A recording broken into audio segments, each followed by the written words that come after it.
ሰላም ውድ የአምባ ሚዲያ ተከታታዮች እነሆ የዕለቱን ዜና ይዘንላችሁ ቀርበናል። በጉጉት ሲጠበቅ የነበረው ኢትዮሪካ አልበም ከፍተኛ ተቀባይነት አግኝቷል። ዓለም አቀፍ ሪካርዶችንም እየሰበረ ነው ተብሏል። የእውቁ አርቲስት ቴዲ አፍሮ አዲሱ አልበም ኢትዮሪካ ሀገራዊ፣ ፖለቲካዊ፣ ማህበራዊና ፍቅር ላይ ያተኮሩ ስራዎችን ለአድናቂዎቹ ያበረከተ ሲሆን በአልበሙ ዙሪያ በርካቶች እየጻፉ ይገኛሉ። ኢትዮ አምባ ሚዲያ ኢትዮሪካን አስመልክቶ መረጃዎችን አጠናቅሯል። ተከታተሉ። ኢትዮሪካ የተሰኘው የአርቲስት ቴዎድሮስ ካሳሁን ቴዲ አፍሮ አልበም ከፍተኛ ተቀባይነት አገኘ። አርቲስት ቴዲ አፍሮ ከ9 ዓመታት በኋላ ኢትዮሪካ የተሰኘ የዘፈን አልበሙን በትናንትናው ዕለት ሚያዝያ ሐሙስ 8 2018 ዓ.ም ከቀኑ 8 ሰዓት ለአድናቂዎቹ አቅርበዋል። ከዚህ ቀደም አቦጊዳ፣ ያስተሰርያል፣ ጥቁር ሰው፣ ኢትዮጵያ የተሰኙ አልበሞችን ያቀረበው ቴዲ አፍሮ በስራዎቹ ማህበራዊ፣ ፖለቲካዊ፣ ሀገራዊ ጉዳዮችን ስለሚዳስስ አድናቂዎቹ በጉጉት ይጠብቁታል ተብሏል። በተለይም በ1997 ዓመተ ምህረት ያቀረበው ያስተሰርያል የተሰኘው አልበም የህዝብ ልብ ውስጥ ገብቶ እንዲቀር ማድረጉ ይነገራል። በአልበም ይሁን በነጠላ ዜማዎቹ የሚመርጣቸው ርዕሶች ከምንም በላይ የዜማና የግጥም መድረስ ችሎታው ብዙዎች ያደንቁታል። ቴዲ አፍሮ በአዲሱ ኢትዮሪካ በተሰኘው አልበም 18 ዘፈኖች ይዞ መጥቷል። በእነዚህም ስለ ኢትዮጵያ፣ ስለ ሀገር አንድነት፣ ስለ ፍቅር፣ ስለ ማህበራዊ ጉዳዮችና ስለ መዋደድ ዳስሷል። ኢትዮሪካ በሚል ስለ አፍሪካ አቀንቅኗል። አርቲስቱ ካወጣቸው ዘፈኖች መካከል የአዞ እምባ የሚለው ዘፈኑ በተለይም የሀገሪቱን ክፍሎች በማንነታቸው ብቻ ተለይተው በግፍ ለተገደሉ ንጹሃን ወገኖች እንዲሁም ከቀያቸው ለተፈናቀሉ የአካልና የስነ ልቦና ጉዳት ለደረሰባቸው ኢትዮጵያውያን መታሰቢያነት አድርጎታል። ዳስ ጣል በተሰኘው ዘፈኑ ጀግኖች አርበኞች ያቆዩት ኢትዮጵያዊነት ስለመገፋቱ አምኖ ስለመከዳቱ እንዲሁም በፍቅር ከዳር እስከ ዳር እየተጠራው አሁን ከመሃል ወደ ዳር መውጣቱን እዚህም ባለፈ አረንጓዴ፣ ቢጫ፣ ቀይ ባንዲራ መሬት ላይ ወድቆ ስለመረገጡ ገልጾበታል። ስምምነን በተሰኘው ስራው ደግሞ ሀገር ከሌለች ኢትዮጵያውያን እንደማይኖሩ መበታተን ልክ እንደ ብናኝ ረብ እንደሌለው ከዘር ተለቆ ቢታይ ኢትዮጵያውያን የማይለያዩ እንደሆኑ ገልጾበታል። ኢትዮጵያውያን የወጋሽ ይወጋ፣ የጎዳሽ ይጎዳ ሲልም ዘፍኖታል።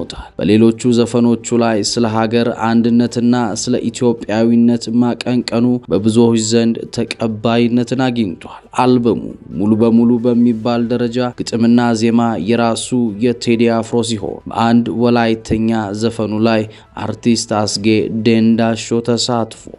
አርቲስት ቴዎድሮስ ካሳሁን ቴዲ አፍሮ ለ18 ዘፈኖች ያቀረበበት አልበሙን በራሱ የዩቲዩብ ገጽ ላይ ነው ለአድማጭ አድናቂዎቹ ያቀረበው። ተወዳጁ ቴዲ አፍሮ አሳዘንሽኝ መሬማ በሚለው ዘፈኑ በምናብ ድንበር ተሻግሮ በአረብ ዓለም በስደት የሚሰቃዩትን በስራው አስቧል። በዚህ አዲስ ስራው ደግሞ በመካከለኛው ምስራቅ በረሃዎች ተበትነው ጉልበትና እድሜያቸውን ገብረው ለተሻለ ህይወት የሚኳትኑ እህቶቻችንን በዜማው ዳስሷል።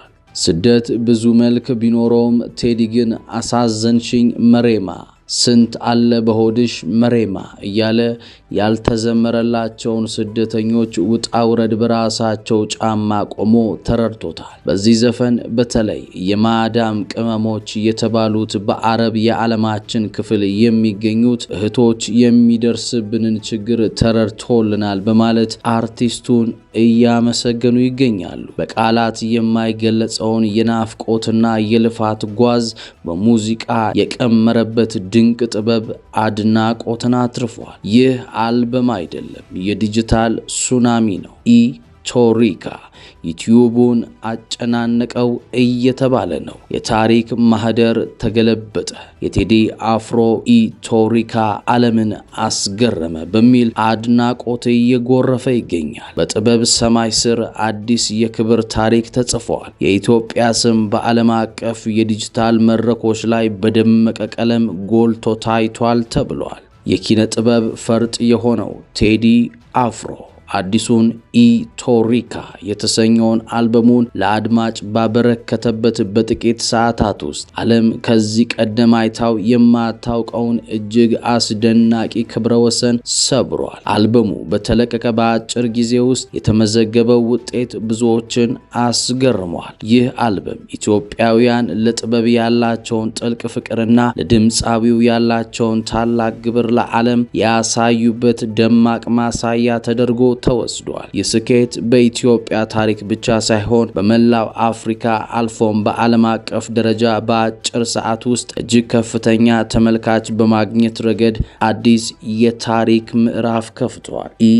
ኢቶሪካ ገና ሲወለድ አንበሳ ሆኖ ወጥቷል። የ18ቱ ትራኮች ድምር ውጤት በዲጂታል ሚዲያ ታሪክ ውስጥ ሊታለፍ የማይችል ግዙፍ አሻራ አኑሯል። ዛሬ ኢትዮጵያውያን በዜማ ተከሽኖ በቴክኖሎጂ ታግዞ የዓለምን ትኩረት በከፍተኛ ሁኔታ ስቧል። ይህ ቀን በታሪክ መዝገብ ላይ ኢቶሪካዊውን ቀን ተብሎ ይታወሳል። ቀኑ ድንቅ ውጤት ለኢትዮጵያ ሙዚቃ ኢንዱስትሪ አዲስ ብርታትና ተስፋ የሚሰጥ ነው። በአዲስ አበባ ከተማ የሚገኙ ሆቴሎች፣ ካፌዎች፣ ታክሲዎች፣ ራዲዮና ኤፍኤሞች የአርቲስቱን ዘፈኖች ከተለቀቁበት ሰዓት ጀምሮ እንደ ጉድ እያስደመጡ ይገኛሉ። የቴዲ አፍቃሪዎች ግን ሐሙስ አልደርስ ካለ እኛ ወደ ሐሙስ እንሄዳለን በማለት ፍቅራቸውንና ጉጉታቸውን በማህበራዊ ሚዲያ ላይ በስፋት ሲያንጸባርቁ ሰንብተዋል። ጉትጎታው ፍሬ አፍርቶ ሙዚቃው በተባለበት ትርጉም ያለው ቀን ላይ ተለቋል። ተወዳጁ ቴዲ አፍሮ በሀገርና በዓለም አቀፍ ደረጃ ሊሰባብራቸው ስለሚችላቸው ሪከርዶች ከወዲሁ እየተጠበቀ ነው።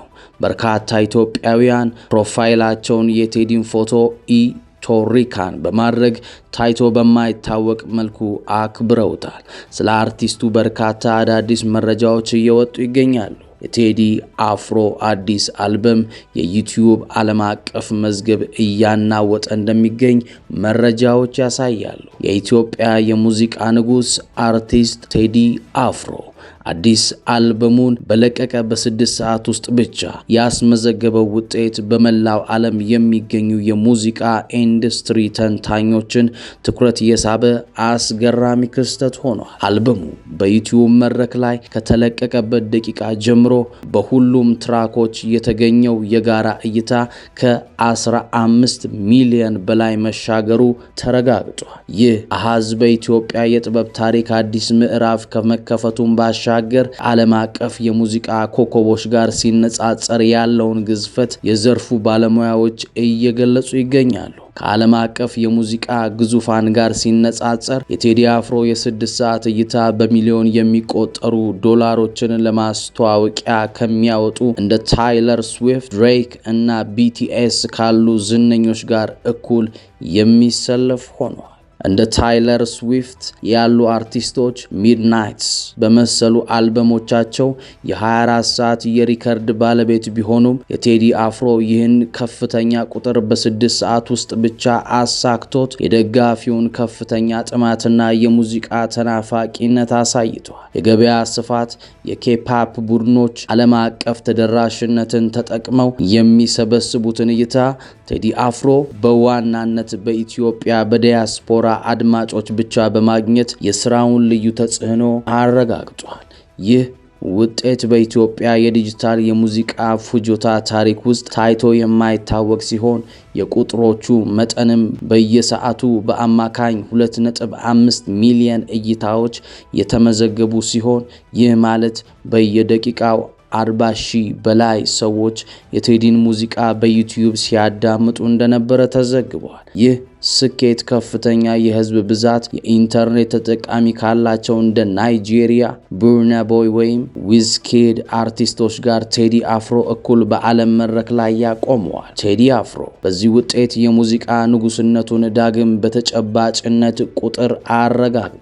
በ6 ሰዓት ውስጥ 15 ሚሊዮን እይታ ማግኘት ለብዙ የዓለም አቀፍ አርቲስቶች በሳምንታት የሚሳካ ግብ ነው ተብሏል። ይህ የታሪክ ምሽት የኢትዮጵያ የጥበብ ስራዎች ጥራትና የህዝብ ፍቅር ከዘመኑ የቴክኖሎጂ ጋር ሲቀናጅ ድንበር ተሻጋሪ ተጽዕኖ መፍጠር እንደሚችል ትልቅ መልእክት ያስተላለፈ ነው። ይህ ክስተት የኢትዮጵያ ሙዚቃ በዲጂታል መድረክ ያለውን ታላቅ አቅም ለዓለም አቀፍ የሙዚቃ ኢንዱስትሪ ያሳየበት፣ ለወደፊትም በዓለም ገበያ ላይ ትልቅ ተስፋ እየፈነጠቀ መሆኑን አይቀሬ ነው ተብሎለታል። ኢቶሪካ በኢትዮ አምባ ይህን ይመስል ነበር። ሰናይ ጊዜን ተመኘን።